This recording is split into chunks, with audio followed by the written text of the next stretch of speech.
the summer I started up my podcast, I was in a really bad place. So I think that's where like all my best work came from. And now I'm in a better place, so it's harder to write. But I do find myself like trying to write about the good things going on, not even just in my life, just from what I see in the world.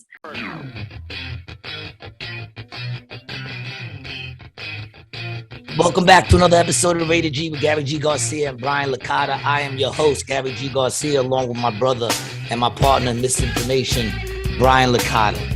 How are you, baby? I'm good, G. What's up, man? Good morning. At that point, I hear applause and shit in my ears. Woo!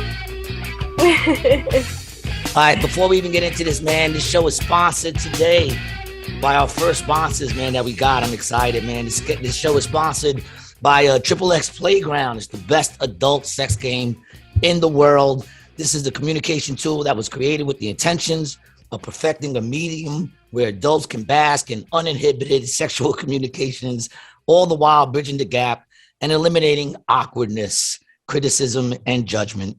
As a result, building stronger, healthier bonds filled with love and trust. Because, like I always say, without trust, there is no love. Go to XXX Playground, check them out, pick up a game for you and your lady, and get busy.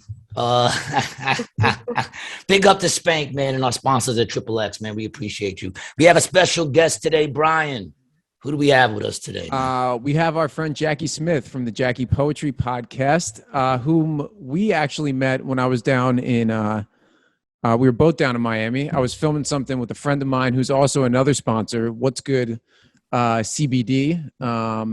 He's got his store open now. It's what'sgoodcbd.com, where he's got gummies, carts, oils, all that type thing. But I actually met Jackie. We were on South Beach, right? That's where we're at, right? Yeah. We were filming a segment for the YouTube channel, and we were just asking people for good news on the street. And you actually came up to us. We didn't come up to you. You snuck up on us.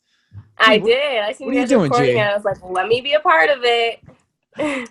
Yeah. So, G, I was just telling Jackie, I was telling our viewers about how we met. We were on I was South listening. Beach. I'm paying attention. Okay. We can't really tell over here. Nah, I'm good now. I'm good. Okay. I'm sorry, man. Listen, I've been eating edibles since last Monday, and it's been a little hard to get out of bed these last couple of days. But Jackie, it's so good to have you on this show, man. When I heard that you did poetry, I got very excited. I too am a fellow poet. Oh, really? Yeah, poetry is my thing, man. Poetry saved my life. Same, I feel you. I always say that as writers, man, we have like an outlet that most people don't have when it comes to the things that trouble them in their lives. Mm-hmm, you get to write about it and get it out and share it with other people so other people can like relate to it and realize they're not alone. Mm-hmm. I was checking out some of your stuff. I like it, man. Very good stuff. My favorite one was the 10 lessons I'll teach my daughter. Yeah, that was. I have so many like that, especially for her. That one and the prayer one were my two favorite ones that actually hit me. The letters to my daughter, I cried a little. I'm not such a thug that I can't admit that I cried a little on that one, man. Because a lot of those things I taught my daughter. You have to. What got you into poetry? When did you start writing? I actually started when I was really young, but I never took it serious. I'd say when I was in like middle school, maybe.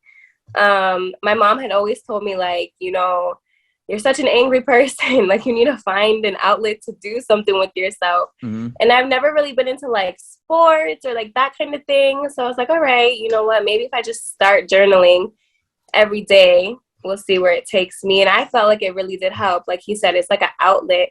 You don't realize how much like a paper and a pen will mean to you until you're there and you're like, okay, I'm getting out what I'm trying to say. So it started with journaling, and then I was like, I think I can go deeper than this. Like I wanted to tell a story, but I didn't know how. So I started to listen to like spoken words on YouTube, and I thought like, okay, I could do this. It sounds easy enough. So then when I hit maybe my freshman year in high school, I wanted to start like getting involved in poetry slams. And where I'm from, like I'm from Worcester, Massachusetts. There's not like That's a what it lot. was. I couldn't remember where you're from. It Yeah. was Massachusetts. That's right. It's And one of the Worcester worst places to specifically. have to pronounce. It's I Let like me hate hear when you I go say out it. there because they're like, "Where you going?" I'm like, Massachusetts. I can't figure it out, Oh man. I'm my sorry. God. It's my Everybody Puerto says it Rican different. lips. It's okay. I just say um, mass is the easiest way yeah, to say it. Just say mass. that's it. That's all. If you don't mind me Um, asking, what is your ethnic background? so I am mixed. I'm just black and white. Just black and It, white. that's You're a all I cookie. got. You can't hear it much simpler than that. I'm mixed, No, black because and my white. parents don't even know what they are. So I mean, does it even matter? I don't know. People get so caught up on that, man. I got to be honest. Me being Puerto Rican and knowing I'm Puerto Rican doesn't make me any much of a better person. It doesn't give me much more pride in Puerto Rico or anything like that. You It's like, know? Makes you worse of a person, actually. does it? You think it does? No, dude. Oh my God. So you have a daughter, Yeah, she's 3. 3 years old. You are in it, man. You ready to go back to first grade? Whenever Man, parents tell me they got young kids, I'm like, you ready to go back to school? That's the I'm worst so part. scared. That's the worst part. I got 2 kids. They're both older now, but the worst part is you got to go back to school. You know what I'm Yeah. saying? It's like you're going back to school. They go back to school, you're going Yeah. back to school. You're going back, Oh you're my going to learn God. all the shit that they learned again, realize Yeah. how dumb you are. That's what I'm scared of. I feel like I'm gonna get real frustrated. Like, I don't know how to do this. Like, I can't help you, girl. To hear my son talk about what to grade hear did you my son tap out talk about on? how I used to do school with him, how I used to teach him and do homework, he would sound like I was an abusive father. He's like, you would always be yelling at me. I'm like, because you would never listen. I didn't start off Man. yelling. You know what I'm saying? I would give you a good like fucking 45 minutes of patience. But then after a while, if you're not listening, dog, I'm gonna scream on you. 3 years old. So she's not even in school yet. No, she starts this September in preschool. Ah. So what is it you do? You said you work. What do you do other than poetry? Yeah, I really just like go to school right now. I'm in college. I'm almost finished. I go for liberal arts media because I wanted to be a journalist or like a news anchor. And yeah, I work in the healthcare field. I just help take care of people every day, help them with like their basic needs. I feel like that's it. Oh, I do hair too. I mean, That's what's I up. do hair that's it. too every day. I get rid of my own. Every day I got to do it. I do hair every day. I just did my hair. You know, people think it's easy being bald. I'm like, dude, I got to comb my head with a razor every day. You know, instead of a brush, I use a razor. What are you Hey, going to do? What are you going to do, man? So how long have you been doing poetry? for a while, but I think I started to take it serious maybe within the last 3 years. You got very good stuff. It's very honest, you know. Thank you. It's yeah, I sat down, I smoked a little blunt, drank coffee and checked them out. You know, what's the site that you're on if people want to check out your poetry? So I'm on Spotify. Yeah, put it up I'm real also quick. on like the Apple podcast for people who have like iPhones. But yeah, mainly it is Spotify. If they do want to check me out, and that's the title. Yeah, we'll put the Yeah, I link. didn't check out the 5 Fingers yet. I want to check that one out.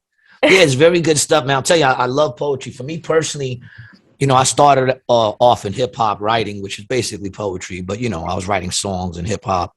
Mm-hmm. And then when I started going through my divorce, I was kind of going a little crazy, you know what I'm saying? Like I was feeling a lot of different emotions going on inside. And one day I just picked up a pen and a paper and I started writing.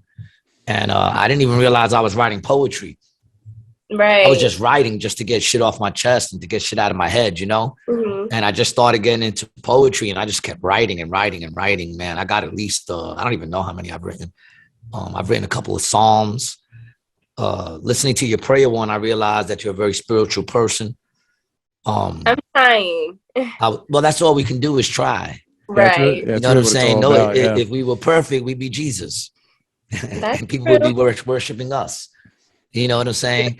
but there was a sincerity in that I listened to when you were talking about the prayer, and it's definitely that's how you know, like, when it's from the heart, when it connects with yours in the same way. You understand what I'm saying? Like, I heard it and I was like, yeah, man, I need to get back on track.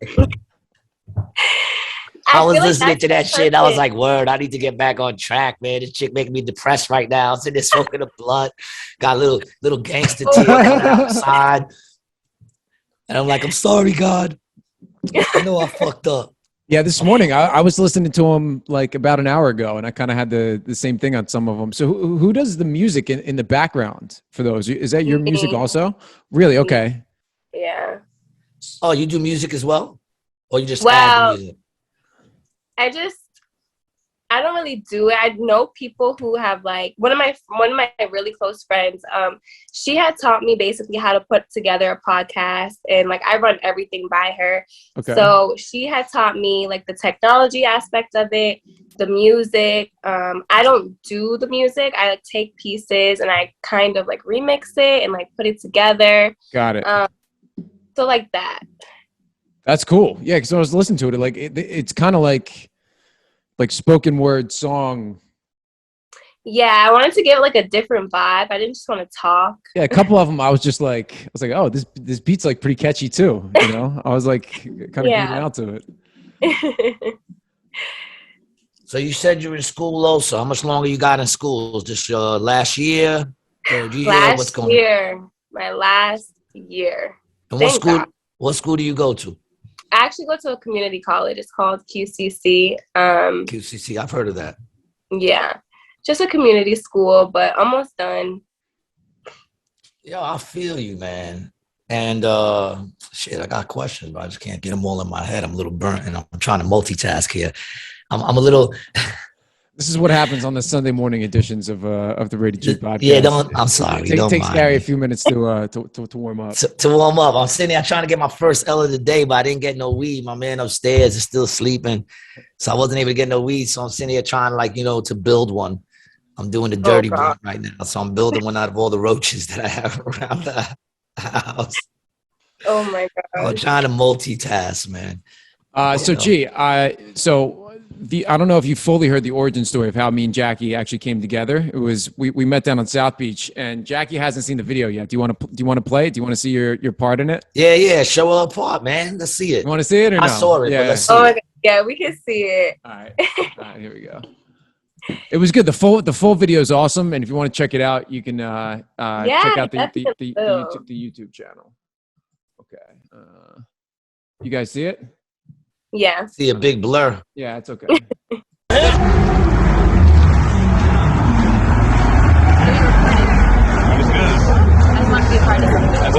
want to participate? Yeah, what are you guys doing? Spreading good news. Yeah. You spreading good news? Yeah, we're a good news organization. Oh, hey, let me put my podcast. You have a podcast? Nice. Yes, I spread good news. Really?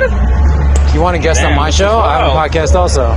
Do you really? Yeah, it's called Rated G with Garcia and Brian Licata. He's a comedian, and I just produced the show for him. Wow. Yeah. Do you have an Instagram or something? What's your podcast name? It's a poetry podcast. Nice. Poetry, very It's cool. literally called Jackie's Poetry Podcast. Okay. Hey, simple and effective.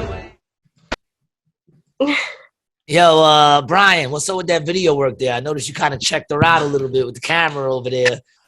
I was like, damn, Brian. I was pulling my phone out. That's what was going on. It happens sometimes when you're on the street, bro. You're like holding, all this equipment. So I know you had a lot of stuff. yeah, I did. Yeah. Oh, you're so strong. Got all this stuff. I'm Fucking dead. Brian. Yeah, you jumped right in that, huh? Didn't you? Yeah. Smart. Hey, listen, people, that goes to show you shit, man. She's smart. She saw something going down. She said, let's see what this is. And let's see, listen, success is when opportunity meets preparation. Exactly. You know what I'm saying? Had you not walked up to him, not even like this is a great fucking podcast, but we doing things. That's all we doing things. We starting a bubble. You know what I'm saying? We can't get nowhere without starting at the beginning. So exactly. it is a blessing to have y'all on. You are actually only the third female we've had on. And you were actually the first female that's not a comedian. That's why I was so excited. I was actually a little nervous because I'm like, oh, she's not a comedian. I could be funny. No, but you know what it is? Yeah, but can you be dark and twisted in your mind? Maybe. Did you listen Because- to some of the because- poetry, man? Some of it was pretty. It was raw. Yeah, but it man. wasn't dark and twisted. It wasn't dark. Actually, No. it was all like she said. It was kind of gospel, man. You know, it was good news. She was spreading some knowledge and good news, and you know, like what I heard was like a lot of there's a lot of questions in those last two that I liked. That's what I liked about it. It was a lot more of like, you don't know the answers, you're looking for the answers. And the one with your daughter was just amazing. That one was amazing.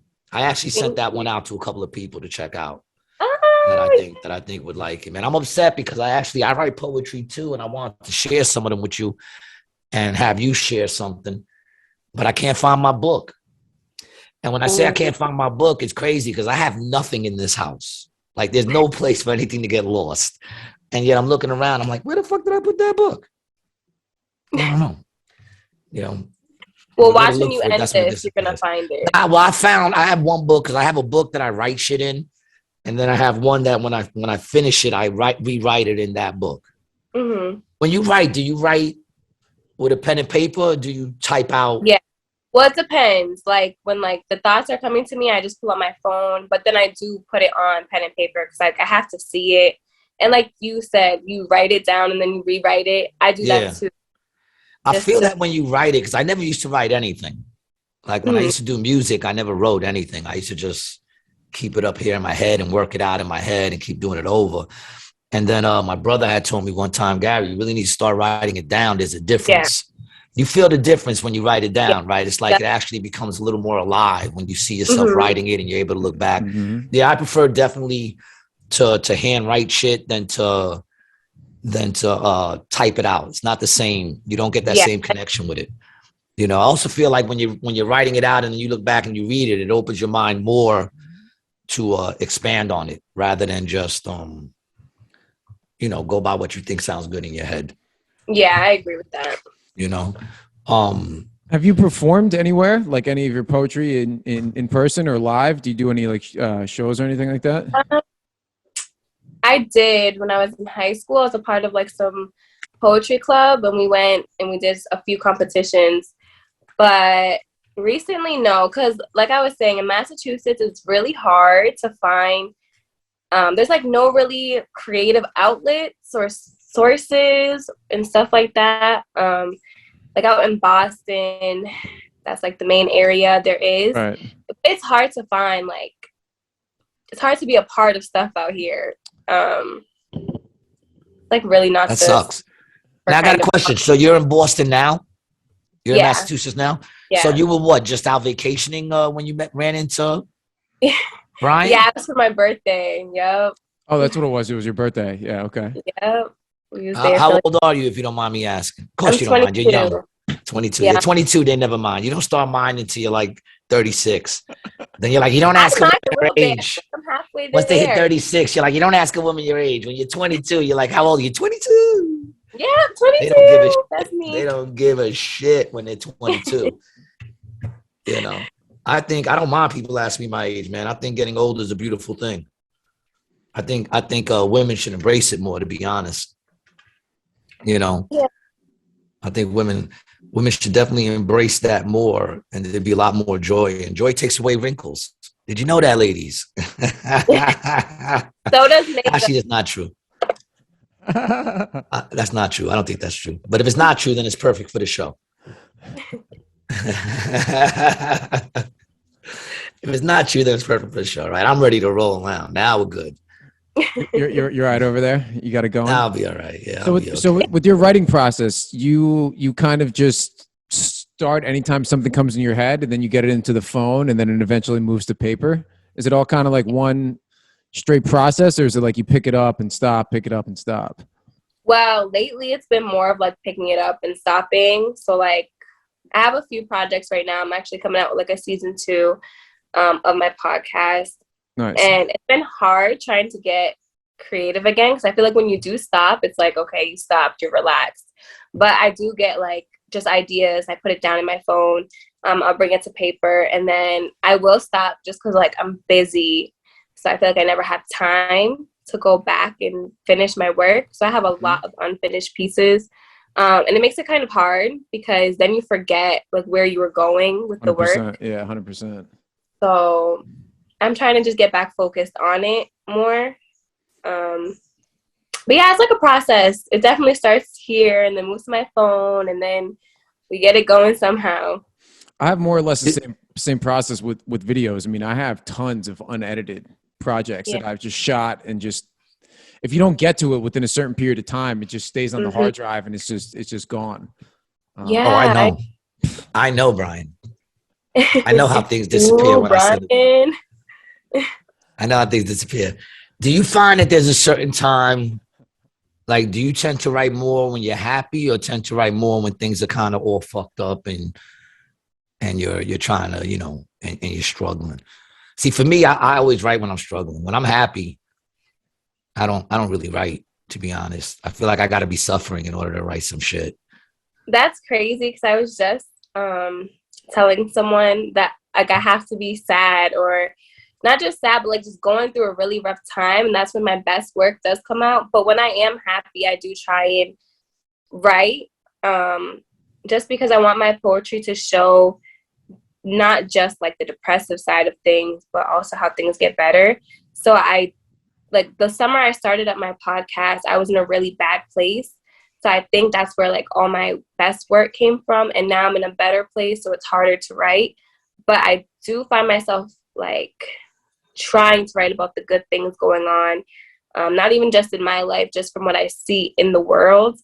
But no, definitely when I'm in a worse predicament, I find myself writing better. Can I ask personal questions just to get to like kind of get a build? Are you a single mother, or are you still with the baby's father? Sometimes. All right, now that listen, there's nothing wrong with that at all. Sometimes for both. I mean, right now we're in a really good place, like especially when it comes to parenting. That's awesome. But I think because we're really young, we're both trying to navigate where we want to be in our own lives. So we're trying to figure it out. All right, it's cool, but you still, you know, you got a good relationship. Y'all in it together, raising. That's the main thing. Yeah. You know, like I try to tell people when it comes to kids, man, it's better to get along, whether it works out between y'all or not. It's better to get along for the child. I get along with my ex-wife as long as we don't talk. As long as I ain't got to talk to her, we get along. As long as you don't got to talk to you, you get along. That's really nice. I mean, yeah. I mean, you know what's so funny is I'd like to think that I'm the innocent one, but I tend to just, I'm a comedian. I say stupid shit all the time. I can't help it. You know what I'm saying? Like I'll say stupid things to antagonize, not even realizing I'm doing it. You know? Does he live out there with you? Huh? What happened? I said, that's all men. Yeah, fuck it. I don't give a shit. That's all men. I'll take it. I'm real quick to say that's all women about everything. You know that's why I'm always nervous when I have a woman on the show. Well, when you were coming on and you're not a comedian, because comedians could deal with my mind and the stupid shit that comes out my mouth. And when I'm dealing with regular people, sometimes I'm like, oof, I got to watch what I say. I don't want to, you know. We got a fellow artist over here, G, you know? Yeah, I know, but she's a poet. Poets are different, man. I can take the heat. It's okay. I swear. All right. I'm just trying to, you know, navigate through this without getting canceled. Nah, the truth is I'm an old school dude, man. You know, I'm an old school dude, and sometimes my the way I look at things sometimes can fuck people up. You know, I had someone tell me yesterday that she was mad at me for my performance because I talked about COVID, and she said she's tired of hearing about COVID, that I need to tell more fart and shit jokes and dick jokes.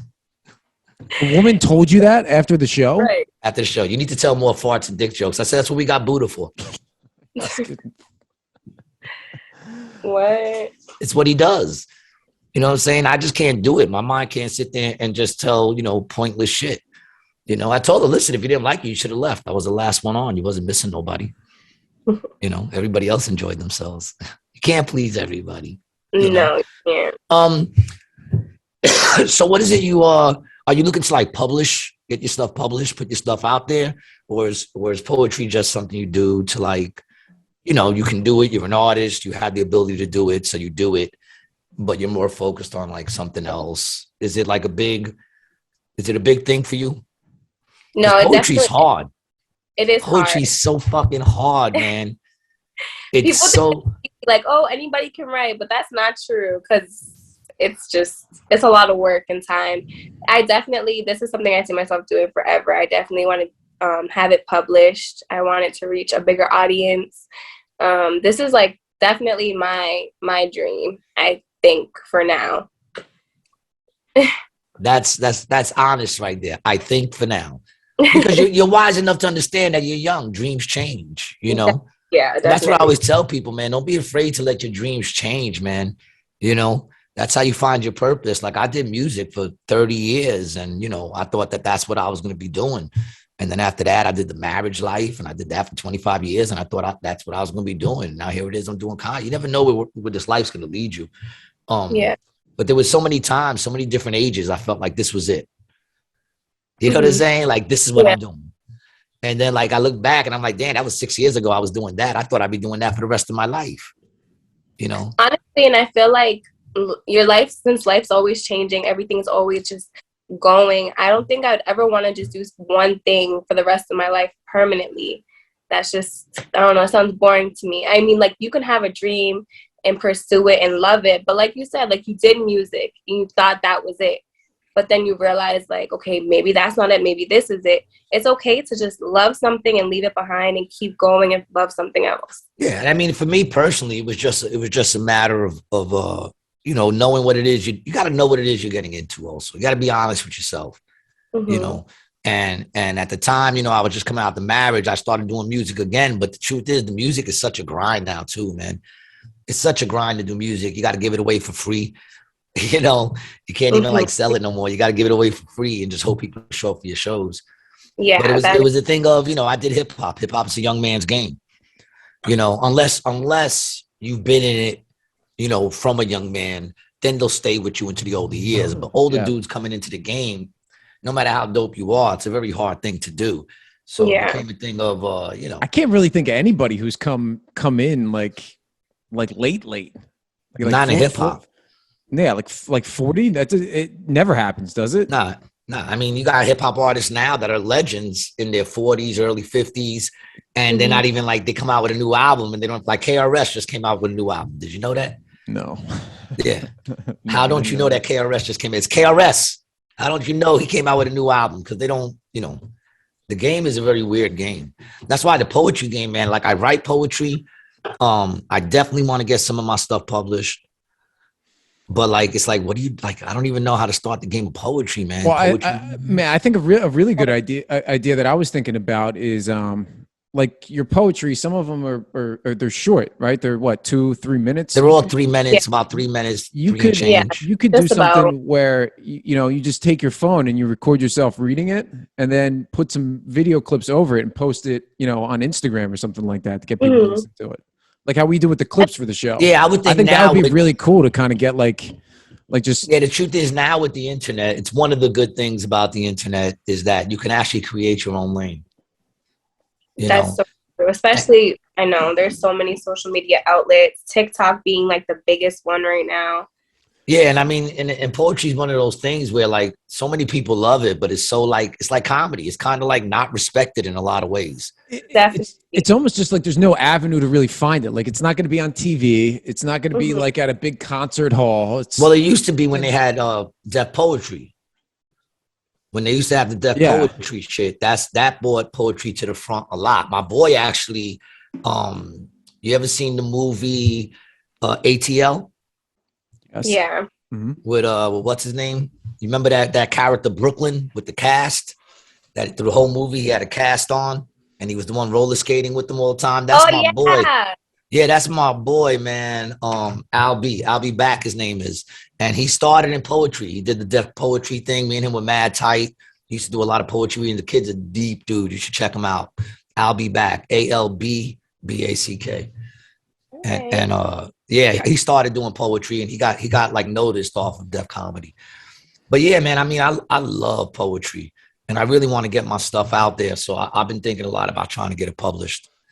Hey man, we can publish it. We can put it out as, you know, a segment on the channel. We could just, you know, I'm thinking of calling it "Letters from a Lonely Lion." I like that. Let's see if anyone else does, man. Hey, it doesn't matter if they like it. It's just for you. I mean, everything I always do is for me. I'm a very selfish person like that. You know what I'm saying? Like everything I do as far as like my career and all that. And like I do comedy for me if nobody liked it. But you know what's so funny about comedy and poetry? It's one of those things that anybody thinks they can do. Yep. You know what I'm saying? Like there's like, I ain't gonna lie, I was a little apprehensive. I'm always apprehensive when it comes to poets because they'll say I'm a poet and then you go and you listen to or read their stuff and you're like, yeah, these are your thoughts and everything. You know what I'm saying? But they're not. Yeah. You know, like you're writing down your feelings. I get it. You were sad or you were this or you were that, but I'm reading it and I'm going, it's just you writing, you know, it doesn't make you a poet. You know what I'm saying? And just because the words rhyme. Just because the words rhyme, right. Which you know what I'm saying? Like it's the same thing with comedy. People think they could just go up there. You don't see that with music. You know what I'm saying? Like you don't really see that with music or instrument playing where people are dancing, where everybody thinks they could just do it. Right. You know, but for some reason, poetry and comedy, I'll be like, oh, I'm a poet. I'll sit down, I'll read this stuff, and I'll be like, oh God. And they'll be like, check this one out. I'll be like, oh God. But then I listened to your stuff, and from the first one, like I went right when I saw prayer, I said, let me check out prayer. And when I checked out prayer and I heard the things you were saying, I was like, shit, I just had this conversation with God like 3 days ago. That's exactly how I felt. I said, I just finished having this conversation with God 3 days ago. You know, and then I saw the other one with the letters to, and then I was just like, all right, yeah, this is gonna be a good show. You know, this chick got a very intellectual, she's spiritual, she got intellectual mind. Let's rock and roll. You know, so it is a pleasure to have you on here. Hear you say that because, like, me as me trying to like become a poet or a writer or whatever the case, you never see things like that for yourself because the same way you were describing, like everyone thinks they're a poet, they just write down their feelings. That's all it really is to me. Or like I just try and put myself in other people's shoes because sometimes the stuff I write, it has nothing to do with my life experience, but somebody I met, their life experience, and I'm trying to make it like I'm trying to tell their story through my eyes, like what I would do in that situation or whatever the case may be. And it's so hard. If you're a real poet, that's what you do. You want to change people's view on things, or you want to help them, or you just want to show them that it's all going to be okay. Or you want to shine some light on something, you know? Yeah. There's so much like topics that come into poetry. Like I feel like when you're a poet, you just never want to stop writing because there's just always something to say about anything. That's really why I like doing video. You know, I don't really have any stories that I want to tell, but I like telling other people's stories. Yeah, right. It's the same thing. Like I can do something that can bring somebody else's story to life, you know, for other people to see. Do you know your poems by heart? Are you able to like recite a poem by heart? We could play one if you want. I know one. We will play one, but give me 1 second. When I hear them, I know them, but yeah. Nah, neither do I. That's crazy. Honestly, no, it's fucking crazy because I have to read my poems. Yeah. You know what I'm saying? Like I have to read them. I can't remember them, which is so odd because everything else that I do, I remember. Like music, I never really wrote it down. I was about to say, like, you remember songs and stuff, but it's hard. I don't know. I can't memorize. My memory is trash. Even my short ones. Like I got ones that are like maybe 4 lines. You know, because what I would do is I would just sit down, pick up the pen, not even think. I found out later the style is called free writing, where you really don't think about what you're writing. You just write, and then you go back and you look at what you wrote. And I would just sit down and write till I felt the stress was gone. You know, like till I felt that peace. Not stress, but I felt that peace. You know, and sometimes it only took like 5 lines, 4 lines, and I'd be like, whew. And I felt that peace. And then other times I would just be writing quicker than I could think, you know, and then go back and be like, that's how I actually got into it. I just started writing one day and I looked back at what I wrote and I was like, damn, this is it's pretty good, you know? Kind of poetic. So I hit my boy up and I'm like, dude, I'm gonna read you something. Don't be like you corny, you know, because all my people's gangsters and stupid motherfuckers like that. So I'm like, you know, if you think it's corny, but I'm gonna read you something. And my man was like, yo, dude, that shit right there is poetry, yo. And I was like, is it? And he was like, yeah, man, that shit is poetry. And I just kept doing it. And it got me through, you know, it kept my family alive, in all honesty. It really did, man. When I started having these crazy thoughts of, you know, doing stupid shit. That's why when I see things with families and people like bugging out and killing whole families, it's like I sit there and I go, I get it, which is a sad thing to be able to relate to. You know what I'm saying? But I was able to relate to it. Like, I get it. Shit was crazy and your mind went, because mine almost did it. That's why I love poetry, because mine almost did it. And poetry saved my life and the lives of the people around me, man. You know, because I was able to write it out.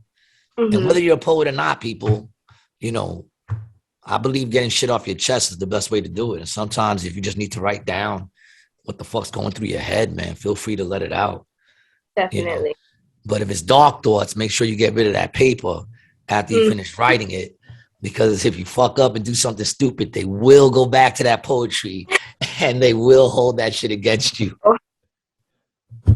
Right. Yo, all right. I just been watching. This is what we do. I wind up just getting into stupid shit. So feel free. I've been watching because I'm very into like forensic files and shit like that. Right. I watch a lot of those forensic files and First 48. But the new shit I just started watching is the Innocent tapes from the Innocent program. That's the program. The Innocent on Netflix. Oh, okay. You know what the Innocent program is, right? The Innocence program is the program created to run DNA analysis on people who are already in jail who claim to be innocent. Yeah, the Innocence Project. The Innocent Project, yeah. Yeah. What did I call it? Innocence Project. Yeah, Innocence Project. Yep. Yeah. So and they've gotten mad people that were put in jail, you know, and they were innocent, and they get them out. That's what they do. So I was watching this. Before I started watching this, I actually watched this thing called The Staircase. And like I've always had very little faith in the justice system. Being Puerto Rican, growing up in the hood, you know, I've always had very little faith in it. But it's scary when you see that system fucking over white people, white males even more. That's when you sit there and go, damn, these people will put anybody in jail that they want to put in jail. Dude, it's insane how like this one dude was in jail, right? They put him in jail for raping and murdering this little girl. And what a thing to go to jail for if you didn't do it. You know what I'm saying? Like to go to jail for something you didn't do is bad enough. But to be in there for raping and murdering a little girl and you didn't do it. And they found a dude who confessed. They ran the DNA because at the time they didn't have DNA analysis. And it wound up it was the dude who confessed. They still wouldn't let this dude out of jail. Really? Because they were saying just because he didn't rape her doesn't mean he wasn't there for the killing. Meanwhile, the dude never said he was there. These two dudes never interacted with each other. They had two murders the same way, the same exact way, these two murders. The dude did them both, but they had two different people in jail for it. Wow. Oh my. And even when the second one came out, and it was exactly like the first one, that they were saying, oh, it's a copy. You know what kills me is that they won't admit, like the state never admits they're wrong. They'll never admit they're wrong. The Fed doesn't either, bro. You know? Yeah. They don't. Yeah. That's what kills me with this whole law shit is that they don't admit, like, if you're wrong, you're wrong. I would have a lot more respect. And find other ways. Or I said they'd rather just cover it up or find other ways to go around it. And like, that's just how it is, honestly. That's why I don't trust the legal, like you said, I don't trust the legal system or anything because they just want somebody to pin whatever the crime is. Yo, and it's like, it doesn't matter. Like, my thing is, I get it. You were going after this person. You thought it was that person. But now you're starting to see evidence and stuff that says it's not that person. Why can't you just turn around and be like, we were wrong? Mm-hmm. We were wrong. It would make it that much more easier to trust you if you're able to admit you're wrong. Same. I don't trust. There's two people I don't trust. I don't trust people who say, trust me. And I don't trust people who are never wrong. You know what I'm saying? Like, you're never wrong. Something ain't right there. They had this dude that I was telling you about, that dude, Michael Peterson. He went to jail for murdering his wife. They had this dude fighting this thing for like over 20 years to the point where they finally, even though they were able to prove that the forensics was tainted, that the science was kind of like just made up to fit their theory, they still wanted to keep this dude in jail and they wouldn't let him go, even though he did 8 years in jail already. He was fighting his battle for 15 years. They took all his money. He was the author, so he had money. But they took all his money. Now he's broke. And eventually he pleaded basically a no contest where you'll get the same verdict as if you're guilty, but you're not going to say you're guilty. Right? So that's the thing. They say, listen, if you plead to this, we'll let you go. Because the time that we're going to give you, you actually did that time already in the 7-8 years. So you'll be able to leave free, but it'll be on your record that you were found guilty of a fucking Class D felony, yo. That's crazy. And the dude took it because him and his family were so tired of constantly, you're talking 20 years of going to court. 20 years of listening to your 911 call over and over of you crying. 20 years, and then you have to hear all these people accuse you of something that you know you didn't do. And they want you to go through that again. And when he took the deal, the sister of his wife, who fell down the stairs, from all accounts, she fell down the stairs.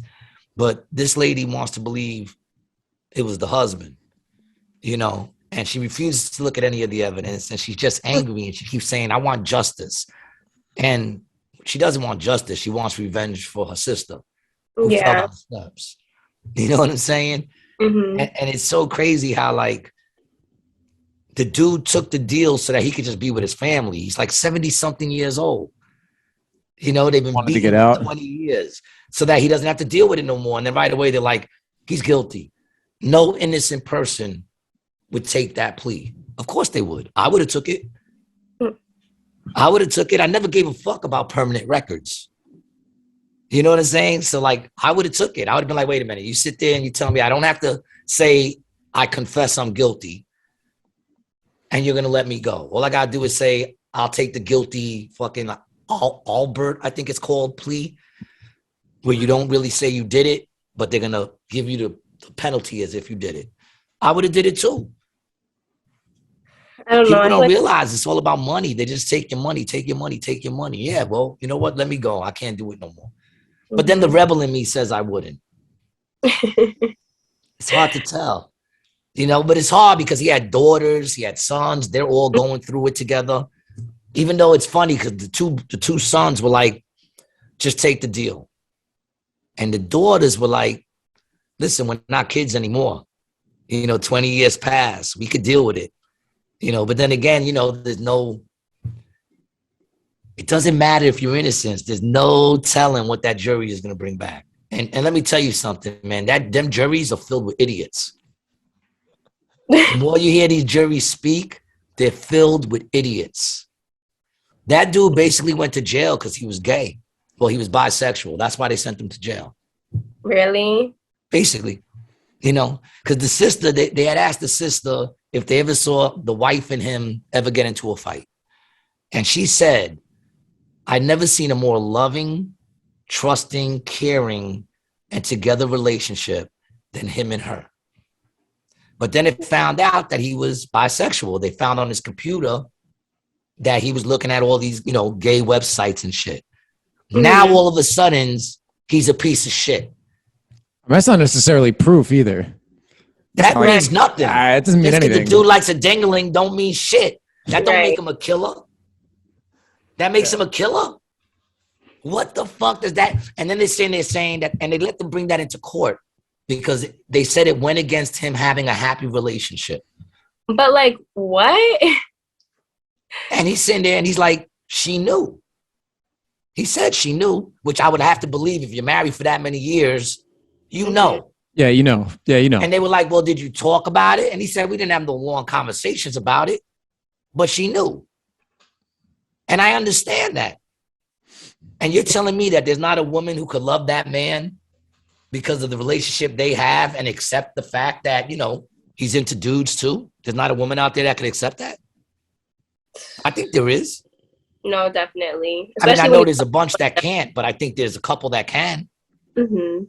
you know, especially a person who sits there and looks at how he is to her and the way he treats her and her kids, you know.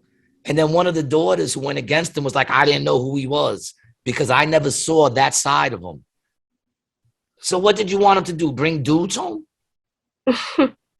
And mind you, he never stepped out on her. He just, he was into it.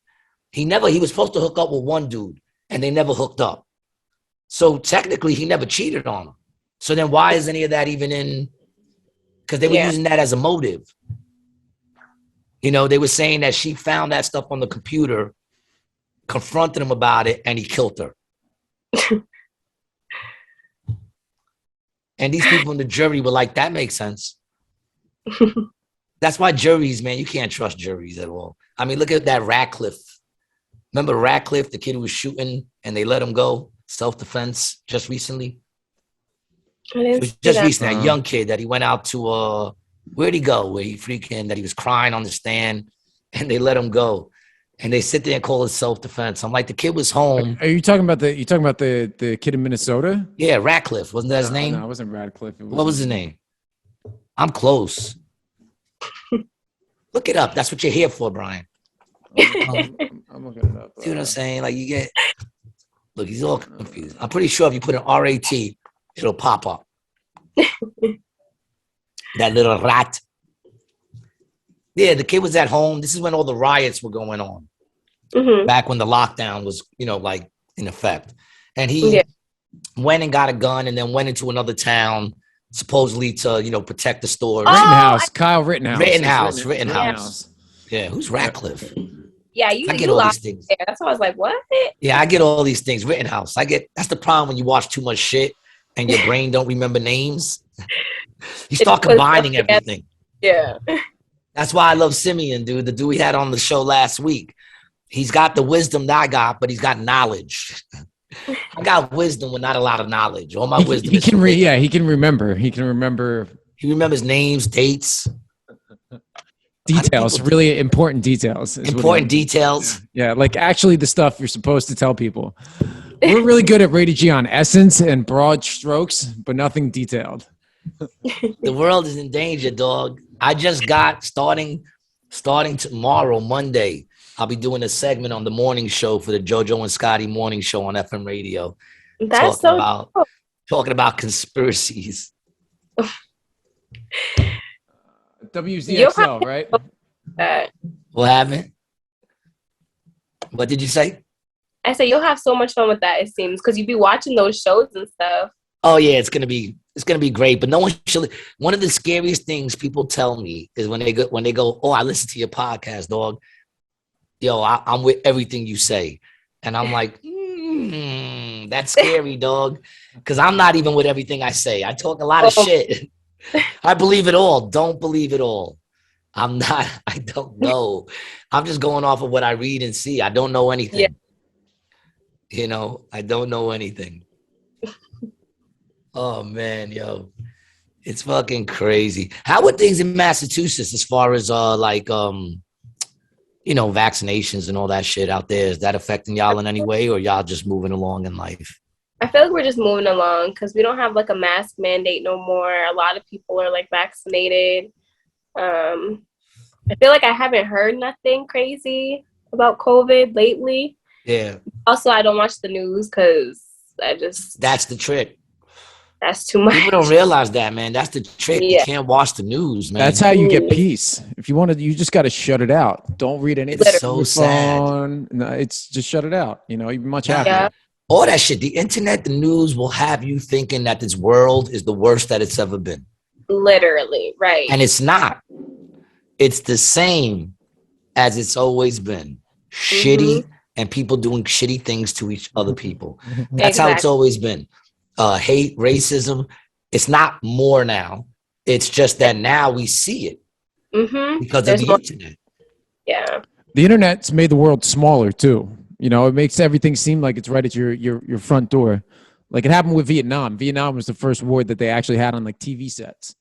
And it Mhm. makes it feel like it's much closer than it actually is. Like all the shit that's going on in Russia right now, it seems like a Yeah, I much mean, bigger deal because it's right there in front of us all the time. It's a Right. big deal for them, but day to day, but once again, I don't watch the news. So to me, it's like people say, what do you think about the Russia-Ukraine thing? I I'm know, like, but I don't. if people ask me my opinion, I'd be like, I don't know. Like, Yeah, I don't. I don't think about it. You know, I'm a little upset at and I still can't figure out how it's affecting my gas prices. That's something whoa, we could right. talk about. You know, like I don't understand how Russia is affecting my gas prices. I think we get what, maybe 15% of our oil from them or something like that. They're not the major people we get oil from. You know what I'm saying? So obviously that has nothing to do with why our well, gas is bugging out. What the U.S. is trying to do is the U.S. is trying to move some of Fuck our gas. everybody. No, they're trying to move some of our oil that we have here and supply Europe with it because Europe, like 40% of the fuel that Europe gets is from Russia. How about we So just keep it and lower our prices? well, yeah, I mean that's great, but you know we have to. I mean, Europe doesn't have any way to get oil if it's not from either us, Saudi Arabia, or Russia. So That sounds like a European problem. it is, but we need Europe to prevent Russia from just trampling all the way to England, bro. You know, we got to keep those economies afloat. Otherwise, Europe will fall Yeah. like it did during World War II. You know, they'll just keep moving. Man, can't them motherfuckers start getting their push-ups in, like start lifting weights or something, become stronger so They're that we too ain't got to small, fucking bro. protect They're them? too small. Like all those countries, they're only like 10, 15, 20, 30, 40 million people. They're not very big.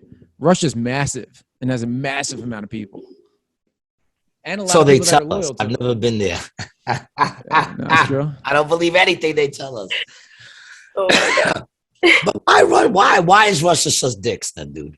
Well, I mean, here's the thing. Why? Why can't they just, be Listen, bro. happy knowing that the big dudes on the block, no one's gonna fuck with them? What you have to understand is it's all about perspective, right?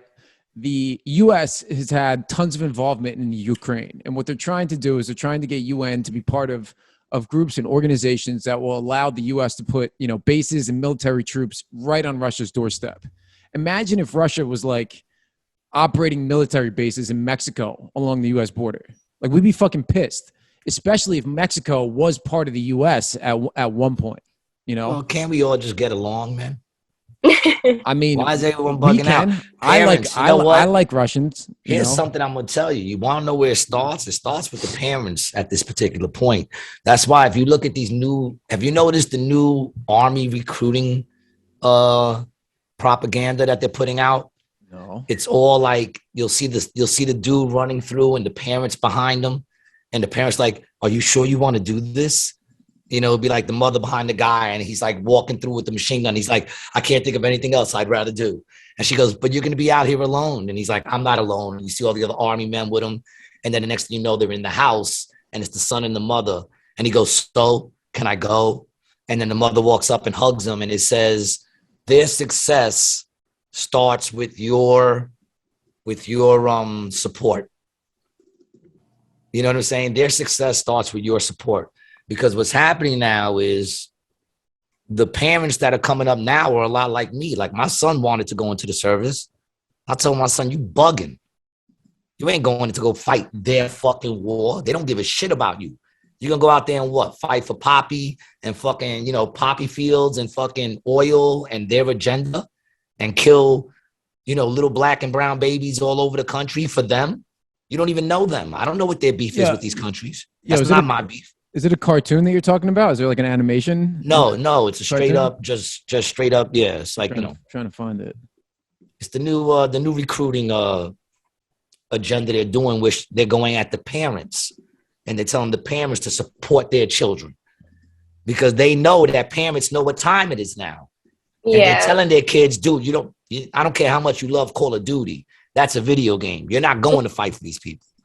You know what I'm saying? So now they're trying to get the parents now back into, because if all the parents are like, yo, my kid's not going in there, and they raise their kids to know what that shit is really all about. Because I know a lot of people who went into the military with great reasons in their own head. Same reason why I know a bunch of people became cops.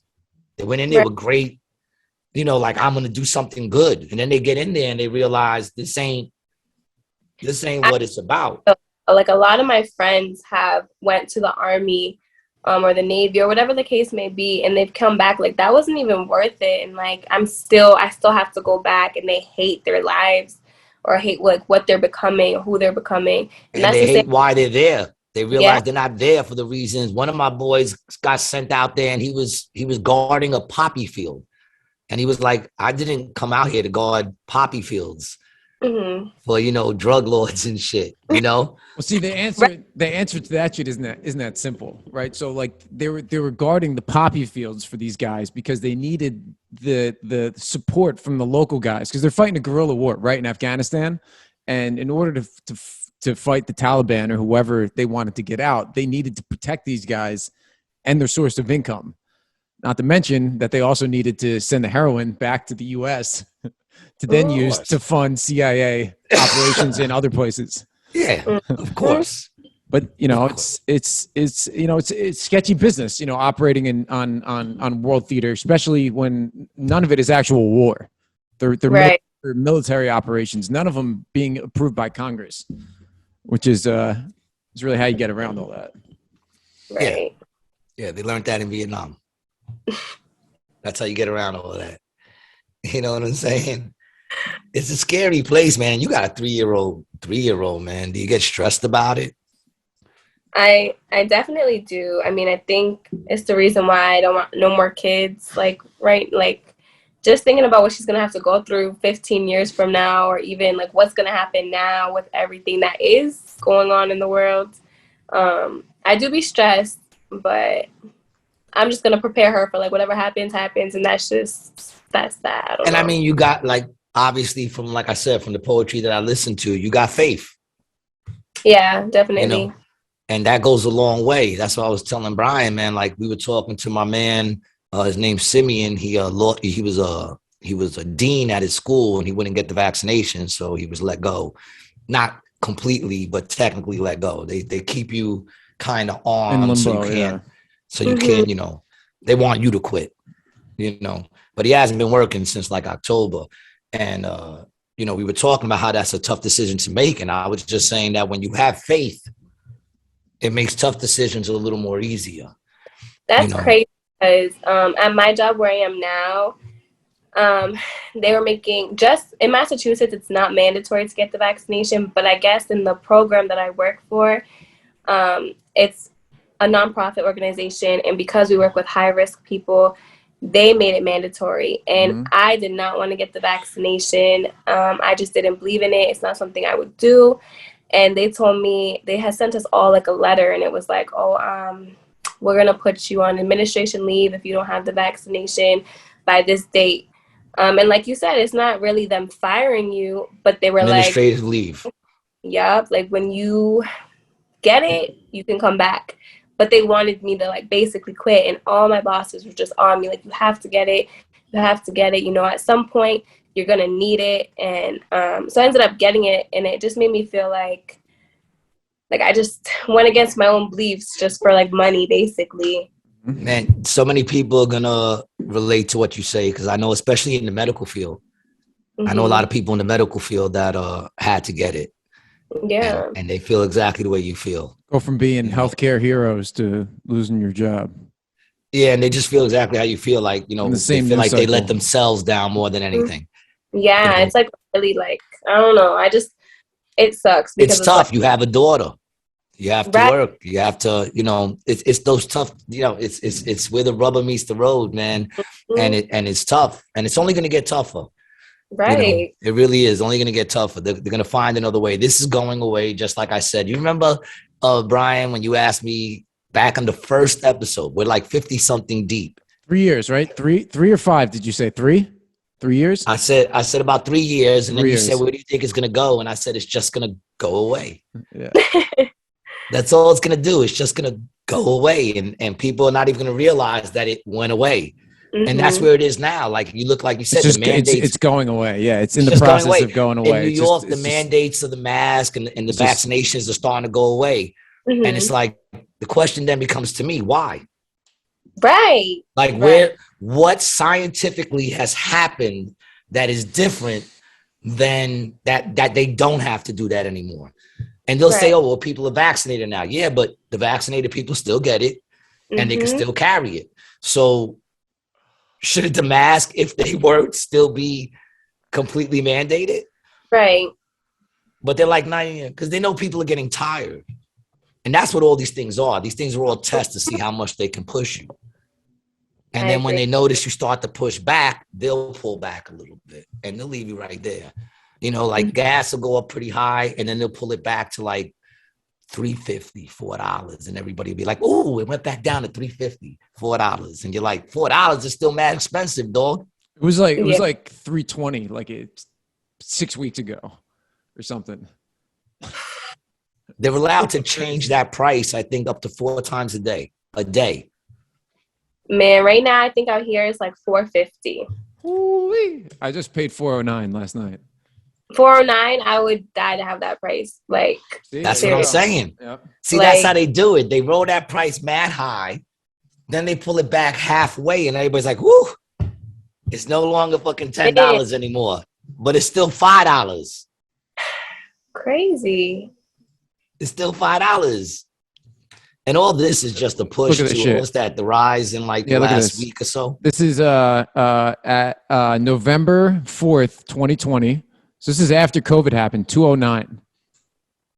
Double. Well, they had to bring it down because they had to get everybody back on the road. Doubled. You know, yeah, it's crazy. I remember being that like, oh my God. Look, you're dealing with genius people. These are people that sent money out. Right? They let everybody stay home. They sent money out to everybody, knowing full well that a good 50% of those motherfuckers, like myself, was going to run out and buy cars. And they saw it because they could see the sales of cars. And they're like, look at all these motherfuckers buying cars. And they were like, all right, cool. So they get the cars. Now that what they do, they raise the tolls and they raise the gas. Oh my God. I got a brand new ride that I can't afford to drive anywhere. Man. I can't afford to drive it anywhere, man. That's just been sitting out there like right above E for the last 2 weeks. It's crazy. You know, so the other thing that's going on now is Russia's going to start making other countries buy their oil from them in rubles, where it used to be the US dollar is what oil was traded in. So rubles. It's the Russian money.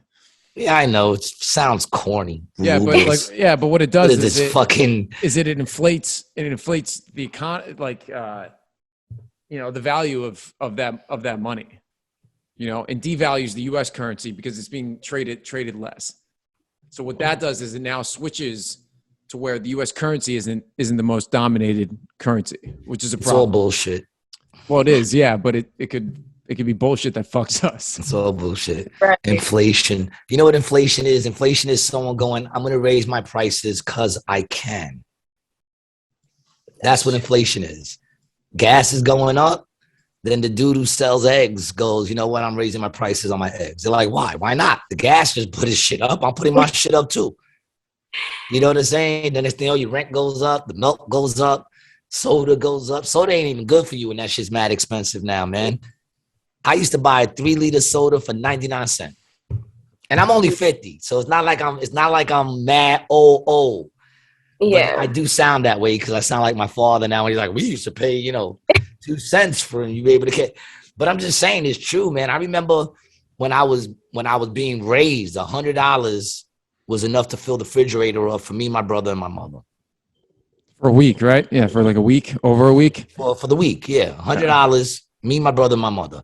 Then when it was me, my ex-wife, and my kids, it was $175, $200 a week on food. But that's for 4 people. Eating good too, right? Eating good. Yeah, eating good. I mean, I wasn't buying filet mignon, but the mouths were in the refrigerator. The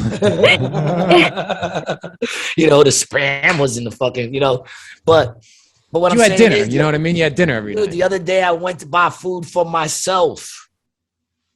2 bags, $111 for 2 bags. I said, what the fuck did I buy?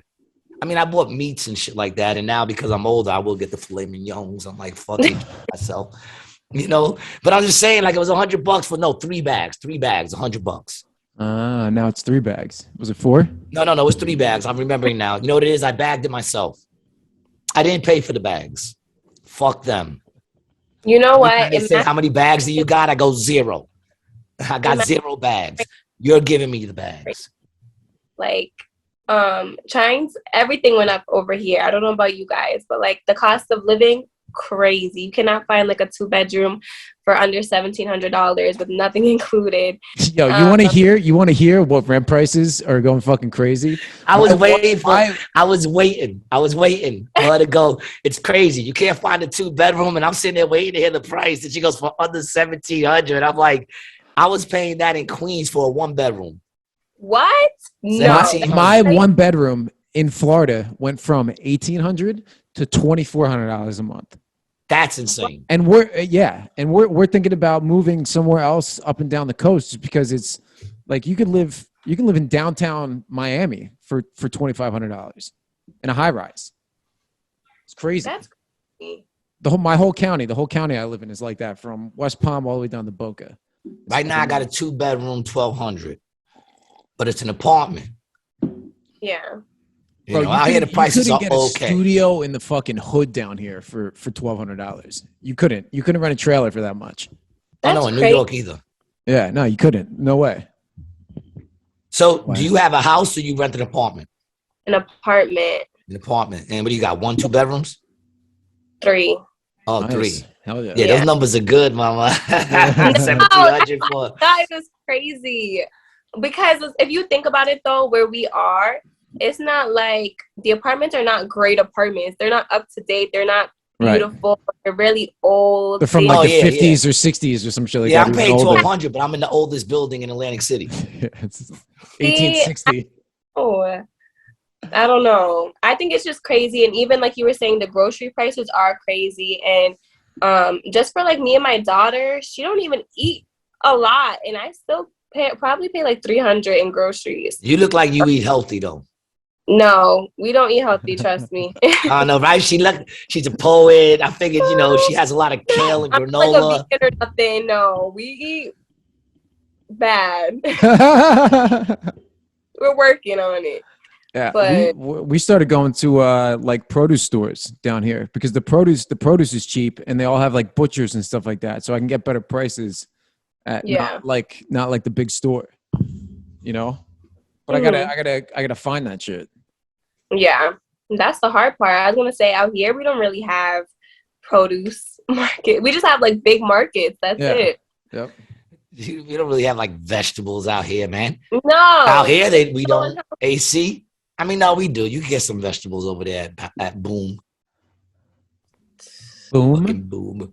Boom. What is Boom? That's the supermarket around the corner. Oh. Say what you want about Boom, but when everybody was buying up the toilet paper, they always had toilet paper. And they had Lysol up until Lysol disappeared. They were having Lysol too up until it disappeared. Then it just went away and disappeared. I said to him, when you're getting more, he goes, dude, they stopped sending it out to stores. I'm not surprised.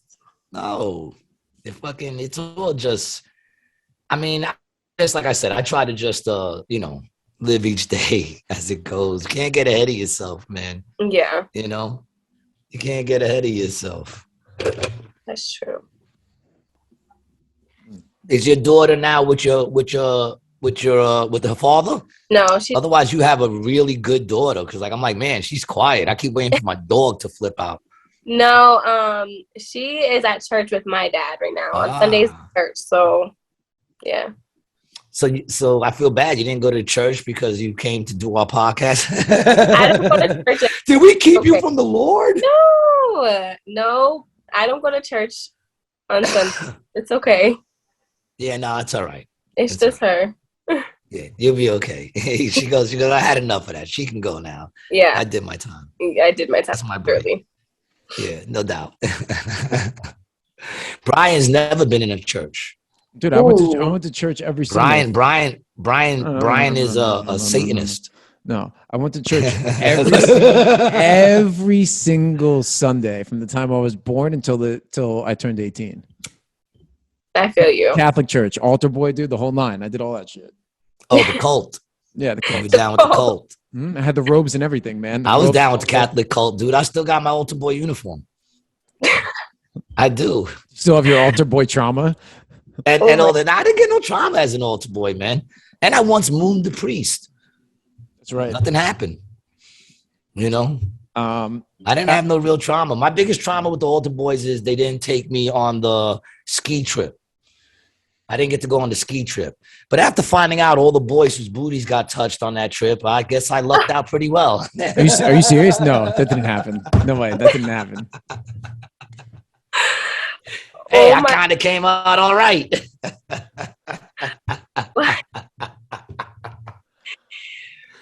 Same thing with the Boy Scouts, yo.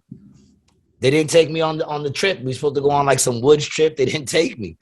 I fucking showed up and saw all the buses pulling away. I was a very rejected child. Well, you lucked out, G. You really did. I did, man. I lucked out, man, because all those kids got molested. Yeah. Only way. I was like, is he joking? He's joking. Tell. Yeah, no, he's joking. Yeah, he's sick. This is the sick, twisted part that we were talking about earlier in the show. Yeah, this is it. You want to know what's messed up is you just met me. So there's a reason why you're like, is he joking or not?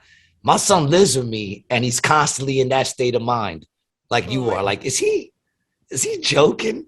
It's almost always yes. Say the other day remember when we had him on the show, I said some stupid shit about you and he was like, wait a minute. Is he for real? And I'm like, no, I'm not for real, yo. I don't remember what that was we were talking about. I forgot what it was, but I said some dumb shit about you and my son started believing it. He could be very gullible now. You know, you young people, actually, you're younger than both my kids. Wow, that's crazy. I'm old. Far old. Yeah, because you just said you turned 22, right? Mm-hmm. Yeah, my son's 25 and my daughter's 31.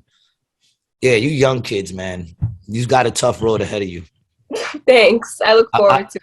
I wouldn't want to be you and the shit you got coming. Yeah, we'll be fine, G. We'll be fine. Yeah. We'll be fine. How old are you, dog? I'm 30. About to be 30. All right, yeah, you're still young. Yeah, both of y'all. Y'all are the ones, it's y'all generations that are fucking up. Actually, I can't say that's true. It's not. It's yours, bro. It's not. It's yours. No, it's actually not mine. It's the one right above us, the people right before us. Mm-hmm. You know what I'm saying? That's the generation. Actually, yeah, they're a little older than us, no? Isn't it the generation before? It could be my generation. No, it's you, dog. Your generation, definitely. Yeah, it's definitely yours. Well, I definitely did fuck up a little bit by spoiling my kids. You know, I should have let them struggle more. You know, they are part of that society if I want everything now. And yeah, but I don't think patience. That really. I mean, that has to do a little bit with parenting, but all the other conditioning that goes on too. That that plays a part. School. When my son went to school, yo, if he failed a test, he was able to take a makeup test for every test. That was their rule. If you failed the test, you're able to take a makeup test. But on the makeup test, you could only get as high as 90. You couldn't get 100. It's a No Child Left Behind act, bro. What the fuck are you talking about, man? Yeah, that's what that is. Well, they want to push people through school. That's really what it is. They want to keep advancing. It doesn't. Well, I mean, they'd rather push them through than actually teach them something. But when it comes to the school system anyway, I mean, reality is when it comes to the state-run school system, they're only trying to teach you to work. They're only trying to teach you to be a worker for them, for the establishment. They're not teaching you all the things you really need to live and to become successful in life. They're not really none of it. None of it. They don't teach you how to cook, really. I mean, some schools do have the cooking programs, but for most part, that's the first thing to go. Art's the first thing to go. Mm-hmm. Anything that creates a free thought is the first thing to go because they don't want that. They want workers, So you could push a worker through. They're not teaching us how to put down money on a house. They're not teaching us how to balance our budget, how to open up credit cards and how to use those credit cards properly. They're not teaching you any of that stuff in school, which is those are the things you need to become successful in life. You know what I'm saying? But they're teaching you just basically how to follow directions. Mm-hmm. That's it. They say how much unusable material can we put into these people's heads. And they would sit there and absorb it and take it and come back and, we'll test them and they'll show us that they learned it. But they're never going to use it. Mm-hmm. I don't even know half the shit. I mean, I use some of the stuff from school. I can't say I don't use it. I think after 5th grade, it becomes pretty dumb. Wow, you Oh, think shit. it's you Oh, think there she it's is. no, that's when you No, get a no. text or something like that, right? Or a call, it blinks out.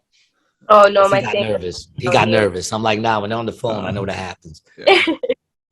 Yeah, the school system is all corrupt. That's why I'm surprised even like my man was like so much into trying to, keep his kid in the school. I mean, it's hard to homeschool. Yeah, it's hard. It's hard and it's expensive, and Mhm. you want to get your kids socialized with people, even though there's some downside to it. There's some plus side to public school. Well, I mean, we opened up our own school back when I was still in Queens with my church. We opened up our own school in the church Oh, it's pretty for a cool. while. Yeah, Yeah, I still, yeah. We had like a little red schoolhouse thing going on. And all the people from that church were putting their kids in that church, but then, it's like anything else with his man, there's error. Yeah. So there was a lot of scamming and shit going on, even on that small level. So I had to pull my kid out and put him back into the system, which didn't do shit for them either, man. Sometimes they speak and I'm like, how'd you fucking graduate? oh my, Even though I can't say shit though, my daughter's doing great. My daughter just bought a third house. My son's, he's grinding. He's smarter than me. He's funnier than me, better looking than me. So he'll be all right. He hasn't figured it out yet, but he'll be all right. He'll be fine. Yeah, he'll be right. fine. He'll be fine. What's your daughter's name? Xaviana. Xaviana or Mhm. Xaviana? Zay with a V? Yeah, with a V. How do you spell it? I spell it with an X, so it's like, what? Yeah, Are I you? figured. Nah, I just figured. First of all, I'm not gonna lie. I figured she was gonna have a very original name, and it's a nice name. Xaviana is a nice name. Where'd you come up with it? Honestly, I didn't. I was when I Trying had. to figure out a word in Scrabble? You know what? I didn't put. Were you trying to figure out a word in Scrabble? Those were the letters that were left. You were like, Listen, is this I a had word, no. Xaviana? And they were like, that's not a word. And you were like, would make a good name. You know what? You got jokes, but honestly, I take no credit for her name at all because I gave birth and I didn't have a name, and her aunts and uncles and everybody was like writing stuff on paper, and I was just like, you know what? Sure, I don't care. You guys got that. Like, not that I don't care, but like I just What's in a name? no. They're But only now, gonna call it that for the rest of her life. What's in a name? but now, But no, I really like Xaviana it. is actually a nice name. Yeah, it's a cool name. I like it. You could call it Zay for short. Yeah, Arze. Yeah, it fits her. She's No, definitely. it's a cool name. It's a cool name. There'll probably be some more when people hear that. There'll be some more Xavianas down the line. Yeah, but people pronounce it like Xaviana. So I don't know. You just gotta. Yeah, I knew. And gotta once you tell 'em. said it, I said it. There's no Z in that name. I was Yeah, like, Xaviana, there's no Z. There's an it's X. it's an X. I was trying to be a little different with the spelling. Oh, of I don't. course. When I had her, all my aunts were like on my mom's side of the family, they're like, you should have gave her a white girl name because when she goes to school, they're gonna pronounce her name wrong. People are gonna look at her and be like judging her and stuff like that. My aunts were all like, a lot comes with the name. And all my aunts named their kids basic names because they wanted them to get higher. And like, isn't that crazy? Plus, now when you go for jobs, it's all online. Yup, I know. And they're gonna look and see Xaviana, and they're gonna just right away. It's gonna be some probably white racist person that's gonna see Xaviana. They're gonna think, big ass afro and some crazy shit. Too. You should have named her Lucy or Karen. Ashley. There's probably And no Ashley anymore. I'll do better. Now Xaviana's cool, man. Stay a rebel.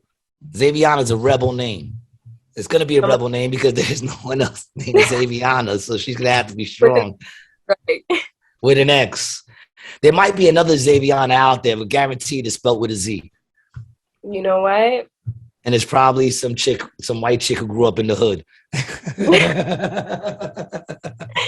You know what? I'm sorry. I got comfortable. Nah, it's a beautiful name. No, Though. be It really comfortable. is. Listen, it's better than my name. What's your name? Gary. Oh yeah, Gary. Yeah, Noble see, name. see the face she just made when you said that? I made You a saw the face, face she just made? She said, oh, yeah, Gary. but I can remember Gary. It is up, yeah, but you don't get much whiter than Gary. It's a noble name. It's a noble name, yeah. It Like means sword carrier. Brian, Gary. Be sword carrier. It's a terrible name. It is. I was named by my aunt, and I was always convinced that she never liked me anyway. And the name says it all. The name says it all. It's a horrible name, Gary. There's not very many Garys anymore. Like I've never met a Gary under 50. I say that, dude. No one under 40 named Gary. A friend of mine's like, my daughter that's in high school dates a guy named Gary. I said, yeah, the porter. Oh I said, you better go pick your daughter up from school before she comes home pregnant by the porter. Under 30 named Gary? Come on, man. Oh my God. You're not going to see Meet the Baby Gary. Have you seen Gary? Gary? Not going to happen, man. It's like Ralph. Some names are just going, Going. The Ralphs are gone, and the Xavianas are here with the X. Hey, they're here to stay. I'm actually surprised how you spell your name, because you spell it like kind of regular. I was expecting to see like a couple of more J-A-Q, Jacqueline. That's how you spell it, right? That's the regular way of spelling it? A lot of people do like Okay. an E or something. I will say iPhone is a strange last name. That must be a Wait, what? It has your name on the bottom of the Zoom call. I don't know if you can see it, but it says Jacqueline's iPhone. So you said iPhone is a weird last name. No, I didn't know it does. You didn't know it said that? No. I can't even see it. Yeah, you probably can't see it on the phone. Oh, you're on the phone. That's okay. That's okay. So what's up in the future for Jacqueline? Jacqueline, what you got going on in the future? What are you looking for? Got anything going on with the poetry? Got any kind of shows coming up? Any new episodes or anything? Yes, I'll release some new episodes in August, hopefully. I try to give myself a deadline. And actually, you guys should go and listen to this. The poet that inspired me, her name is Raina Biddy. And she is like Biddy. very, she's very popular. And I'm hoping to do a collab with her. I have messaged her. Yes, her. She is literally so amazing. I am in love with her. But I'm working on trying to get a hold of me and her can do something together. That's what's up. That's very cool. Yeah. That'd be awesome. That is very cool. And what's your Instagram if people want to follow you? Dang, I don't even know my Instagram by heart. I'll pull it up here. I'm not an Instagram person. I'm not even a social media person, which is terrible because I want to. No, it's actually not. It's not terrible that you're not. It's terrible that we have to become that. Yes. To push what it is that we do. Right. And sometimes I question if social media is actually right for actual artists. Because when I look at the people that are actually doing great things, unless they're huge, like people that are huge, they're going to have big numbers. But like when I look at people that are putting out like real important and good and great art, their numbers are always so fucking low. And then you get the people up there doing idiot shit, running up and, hitting people with paper towels and then pretending they're shopping and all that shit has like millions and millions and millions and millions of views. And then they become famous for no reason whatsoever. For nothing. I know that's how I feel when I go and look at my stats for my podcast. Can't look. Don't look ever. We never look. No? Don't look. No. I always look. Just keep doing. Keep making. Yeah. I mean, I look every now and then. The only thing I look, I ain't gonna lie, the only thing I check the numbers on is my special. Because I'm trying to hit a certain number on that. And I'm nowhere near it. So I keep checking. It's hard. It is so hard. I keep checking. I should have put a cat in the video. I should have brought my cat on stage with me that day. Yeah. You know what? I was saying the other day how I was thinking of growing breasts just to get, not growing them, but getting them put in. And not because I'm a female. I'll be the first straight guy with beautiful breast, just to get more followers on Instagram. Do it. And people be like, what do you identify as? I'll be like, well, what do you see when you see me? And they'll be like, I see a man with breasts. And I'll be like, well, that's what I did. Right. I'm a man with breasts. I just want more. But now I'm thinking, what if I gave my cat breast and then brought the cat on stage with me? Now I got a cat and breasts, which are the two bangers for Instagram that get followers, breast and cats, you know? And then I just kind of like, I overdub me doing my jokes with my big breasted cat, like looking in the camera. I guarantee you. Your cat will hate you. She does already sometimes. Yeah, most of the time. I saw this video yesterday where the dude put his hoodie on backwards so that the hood was in the front, and he took his cat and put it in the hood. And then the cat was just like chilling with him the whole day. And I said, oh, I'm doing that. My son sent it to me. So I tell my son, I'm doing that. He said, yeah, I'm going to come home and your face is going to be fucked up. Could you imagine that shit? My son comes home, I got scratches all down the side of my head and shit. I'm trying to stick mama into a fucking, I'm going to try it though. I am going to try it, but she gets feisty. I don't know how she's going to take that. Right. Oh man, I'm going to try it. So we did the Saturday Night Live, Keenan Thompson show. Yeah. At the Comedy Club. Thompson show here. I wasn't part of it. I performed, but I wasn't in the contest. I don't do contests. I'm done with those. You know what I'm saying? But Petey got through, and Buddha got through, and Tata Sharice got through. And Tata was on our show. Big up to Tata. Congratulations to them to moving on to the next round. And you know, good luck with all that. I don't do contests. They told me, yo, go up there. So, cause you know, they did that film shit where you got to say, oh, you know, I really want to be on this. And I was like, oh, I'm not in the contest. And they were like, what? And I said, I'm a professional comedian, dog. I do this shit every night. I get paid for this shit. What are you, crazy? Fuck the contest. Everybody looking for validation. Get out of here. Anyway, man, it was a moment. It's just a moment. I have those every now and then. Man, I'm getting such bags under my eyes, man. From all the edibles probably you're eating. Dude, I've been eating edibles since last Monday. What? And they're like, dude, stop it. And I'm like, well, they're almost gone. Yeah, whenever they're done, I guess I got done. I got like 3 pieces of chocolate left. I got like 5 Rice Krispie treats. And then he gave me like this, and I got like these little chocolates. And then he gave me like some crazy like honey. I don't even know what it is. I don't even know what to do with it. I don't even know what to do with it. I'm afraid to eat it, man. I'm afraid, dude. But, you know, we'll see what happens. We'll talk next week. If you remember that we have the show. I remember today. I set my alarm last night. That's true. Just getting up was a bitch, dude. I was just like, oh, why did I eat those? And I ate them like when I was laying in bed. I just wanted to get a good sleep. Yeah. Well, you know, it worked. Yeah. It worked, but the good wake up didn't happen. I'm still sleeping, actually, technically, mentally. Jacqueline, it was such a pleasure to meet you. I thank you for coming on. I wish you the best and all success, and not just in your poetry, but in everything you do, as well as raising your daughter and bringing her into this world, man. It seems like you got a good head on your shoulder. It was a blessing to meet you. I appreciate you. Thanks for coming on the show. Yeah. Thank you so much. Brian, anything you want to kick? Just if you want, hold up the mug. Hold up the mug, Brian. Yeah, there you go. Yeah, if you want one of these dope mugs, go to the Patreon, join the Patreon. That's not even the highest tier one. That's the middle tier. So join the Patreon if you want a mug. If you want to catch me, I'm in New York City on every Monday, doing my Not Quite Tuesday show with my brother, Adam Gable. You can follow him at AJ Gable. On Instagram, follow me, Gary G. Garcia, Instagram, Facebook.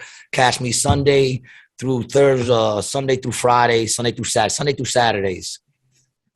Tuesday through Sundays. Mondays, I'm not there. I'll be over at AC Jokes. You can check us out at acjokes.com.